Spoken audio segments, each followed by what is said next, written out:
एक कोट मैंने सुना था कि जब भगवान हर तरफ है तो फिर हमें why do we need so many temples and gurudwaras and all these holy places.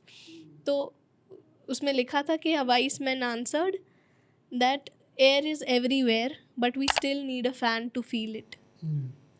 तो मेरा ये मानना है कि भगवान तो हर तरफ है मगर बिल्कुल। फिर भी अ, एक एक जगह होती है जहाँ की वाइब्रेशंस बहुत स्ट्रांग होती है, और चाहे वो कोई भी जगह हो सकती है।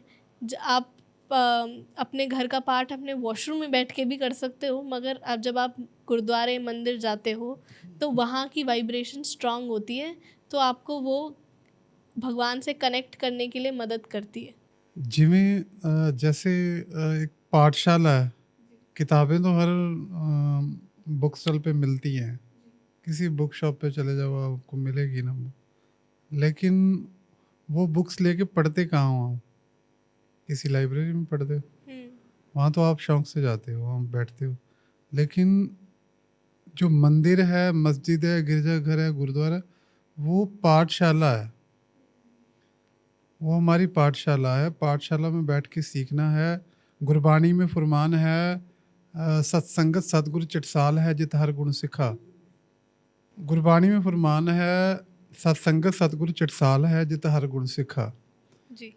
ये पाठशाला ऐसी है जहाँ हरि के गुण सीखने होते हैं। वहाँ बैठ के हमें फ़ोन नहीं चलाना है, वहाँ बैठ के हमें गुण सीखने हैं परमेश्वर से अभेदता हासिल करने के लिए। हमें जन्म मिला ही इसीलिए है ना। जैसे रोजाना पढ़ते हैं हम, भई प्राप्त मानुख देहुरिया। हमें ये देही किस लिए प्राप्त हुई है?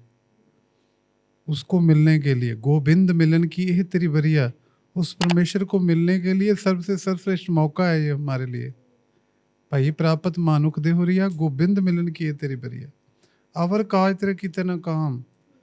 बंदगी के सिवा और काम करने, और मतलब जैसे पराया हक मारना। इसमें ये नहीं है कि हम अपनी कीर्त छोड़ दें, अपना काम छोड़ दें, नहीं।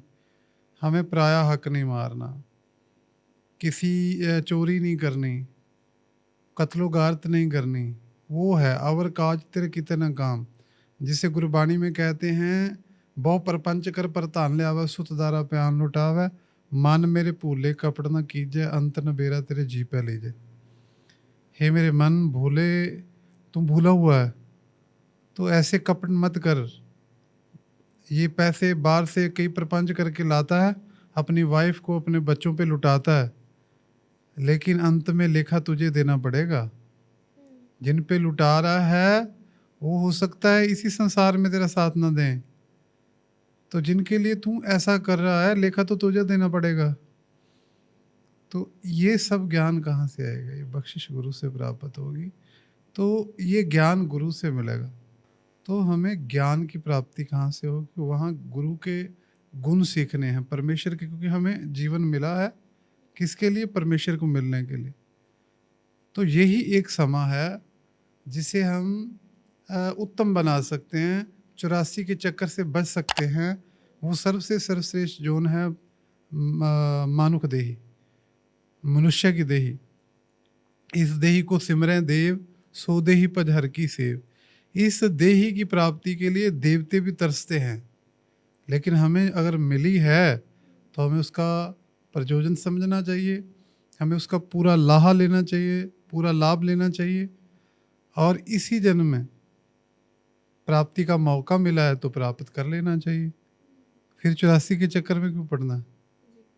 तो ये तभी मुमकिन हो पाएगा अगर धार्मिक स्थल को पाठशाला समझ के वहाँ परमेश्वर में अभेद होने के गुण सीखेंगे। तो पाठशाला का मतलब क्या होता है? वहाँ हम सीखने जाते हैं, तभी हम जगत में कोई बड़े मुरातबे प्राप्त कर सकते हैं, बड़ी उपलब्धियाँ हासिल कर सकते हैं। अगर आध्यात्मिक जीवन में उपलब्धि हासिल करनी है तो फिर मंदिर, गुरुद्वारे या गिरजाघर में जाके उसको पाठशाला समझ के हरि के गुण सीखने हैं। इस क्लिप को एंड तक देखने के लिए आपका बहुत बहुत शुक्रिया। अगर आप ऐसे ही अलग अलग टॉपिक्स पे अपनी नॉलेज को अपग्रेड करना चाहते हैं तो हमारे channel hocus focus shorts and clips को सब्सक्राइब कीजिए।